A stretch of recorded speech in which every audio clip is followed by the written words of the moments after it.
మలయాళంలో రూపొందిన సినిమానే కొల్లా. సూరజ్ వర్మ దర్శకత్వం వహించిన ఈ సినిమా జూన్ 9వ తేదీన 2023లో థియేటర్లకు వచ్చింది.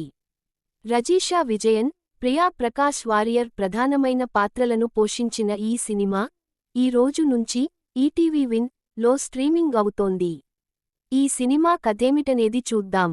కథ అని రజీషా విజయన్, శిల్ప, ప్రియాప్రకాష్ వారియర్ లైఫ్లో సెటైలై పోవాలని అనుకుంటారు. అందుకోసం బ్యాంకు లాకర్లలో ఉండే బంగారాన్ని కాజేయాలని నిర్ణయించుకుంటారు. పథకం ప్రకారం ఒక ఊళ్ళో బ్యాంకు పక్కనే ఉన్న ఒక షెట్టర్ను రెంట్కి తీసుకుంటారు. అందులో బ్యూటీ పార్లర్ను పెడుతున్నట్టుగా చుట్టుపక్కలవారిని నమ్మిస్తారు. ఆ షెట్టర్లో నుంచి బ్యాంకుకి కన్నం వేసి 26 కేజీల బంగారం దోచేస్తారు. బ్యాంకు నుంచి బంగారం కాజేసే విషయంలో తమకి బాగా పరిచయమున్న స్టీఫెన్ సహాయం తీసుకుంటారు.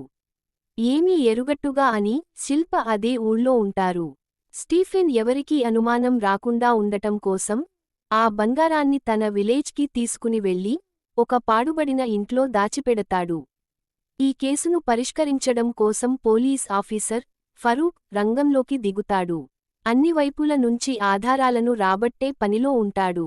ఈ నేపథ్యలోనే ఆల్రెడీ నేరచరిత్ర కలిగిన స్టీఫెన్ను ఫరూక్ పట్టుకుంటాడు. అయితే ఊహించని విధంగా ఫరూక్ గుండె